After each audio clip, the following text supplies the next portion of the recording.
Alright, what's up, YouTube? It's K-Rod here. I'm back with another good video for today.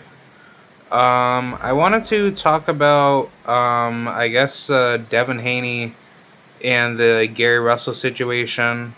For those of you that don't know, Gary Russell is, quote-unquote, in the process of the Devin Haney contract, which I did say last video. He did turn it down, but it's not completely turned down to the sense of like all he has to do is just sign the other end of his contract, or else if he doesn't sign it, then everything basically falls apart. So the issue with this is just that nothing is being done on Gary Russell's end to make sure that the fight is made so that way he can fight Devin the Dream Haney.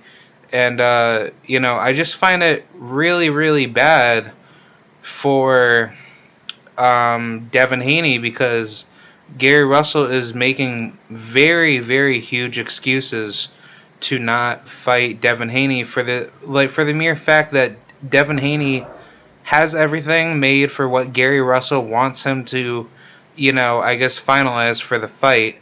And then, Gary Russell wants to add all these, unnecessary stipulations to say like he wants the fight to be on PBC and it needs to be at a certain venue, and then he tries to give out the excuse to say like, oh well, I don't know if this fight is even worth it, because the reason why is because Gary Russell is afraid of Devin Haney beating him because he doesn't know if it's actually worth his career of actually fighting a 21 about to be 22-year-old fighter.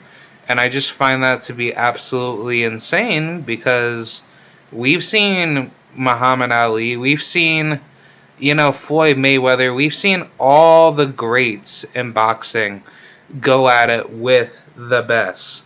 So whatever Gary Russell is saying is just a load of crap because everybody knows that Gary Russell is fighting a top tier opponent. But the problem is that is Gary Russell willing to put in the risk of actually taking a huge loss to a younger, faster, and more hungrier version of him, but it's way better than him, Devin Haney. Possibly. So I think the problem is that Devin Haney is actually giving Gary a huge lesson to not, try to run with Devin, with this fight, because Gary knows that Devin is a huge threat to him. So the issue is that Devin Haney is literally the most avoided fighter ever because he knows he's such a huge danger to so many people. And Devin was supposed to fight Lomachenko, gave up his belt for the French fries title for what? Like the fucking WBC title, right? And he wasn't really doing anything but just wasting his time with having to fight, Orlando Salido for it. Or actually, no, hold on. Let me let me just look up Lomachenko's. Hold on. Chenko box rec.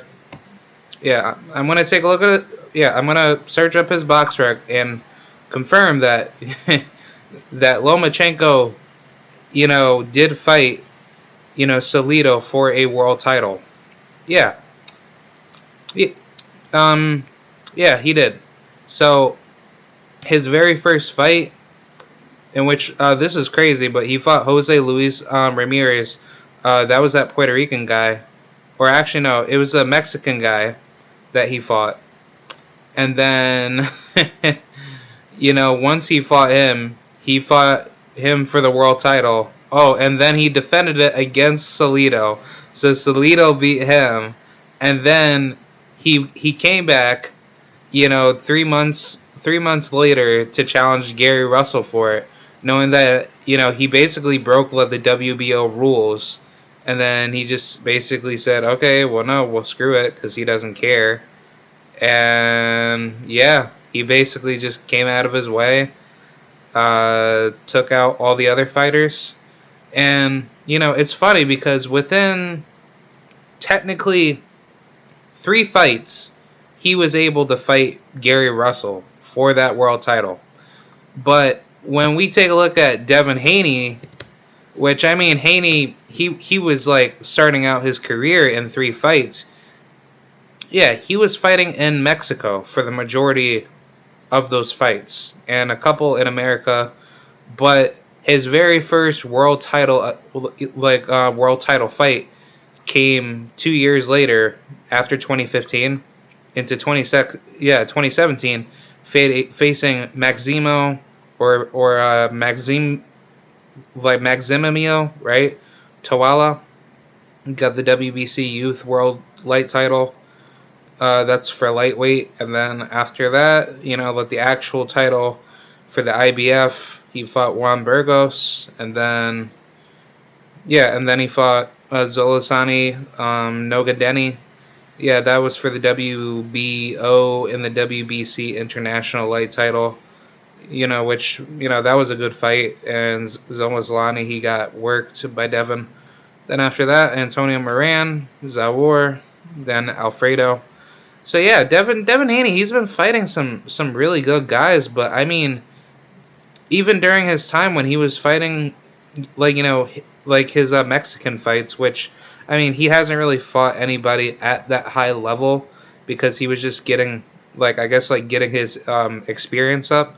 He wasn't fighting any good fighters, until he fought, guys like Juan Burgos, Zolaslani, Antonio Moran, guys at that level, and good enough that he did it small and then he worked his way up. Because if Devin were to just fight guys at a mid to high tier level, then he would have witnessed some form of losing within that, I guess, sector.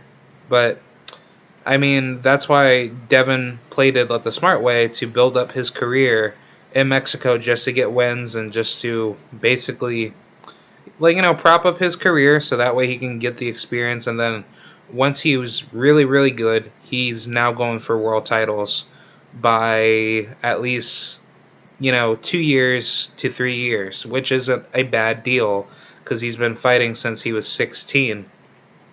So, he actually played it pretty smart because he started boxing at, I guess, 5-6 years old, and then his 2015 fight from that date was 17 years old. So he was fighting in Mexico at 17.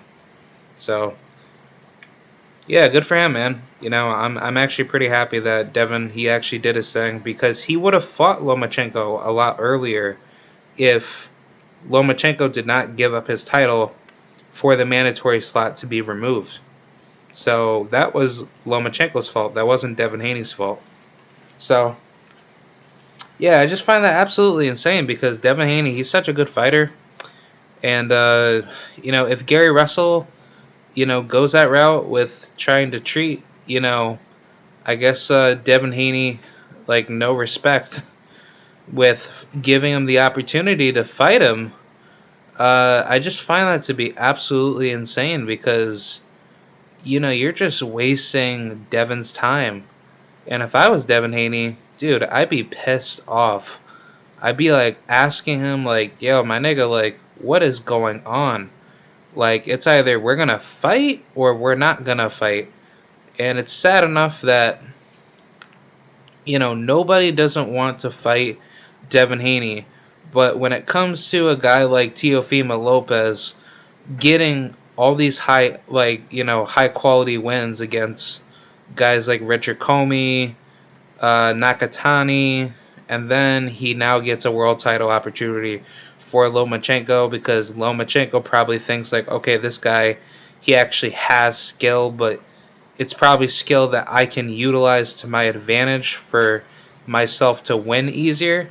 Then yeah, that's why Lomachenko is using, Teofimo as a good opponent to utilize his tactics of, you know, I guess like, hmm, I guess like basically controlling the fight easier because Tio doesn't have as much veteran experience compared to Lomachenko. So that's really why Lomachenko has been avoiding Haney because he knows Haney, he can easily work. Yeah, he can easily work Lomachenko, and it would be such a crazy fight if Lomachenko would fight Devin Haney and then he gets, you know, publicly exposed by him. So it would be a crazy good fight. But no, Lomachenko, he don't want that smoke. So that's really what the issue for Lomachenko. All right, so that's pretty much it. Gary Russell should definitely fight Devin Haney. That would save his career right now if he were smart. But I just wanted to put that out there and let me know what you guys think in the comments. And please share this video. And yeah, I'll talk to y'all later. All right, see ya. Bye.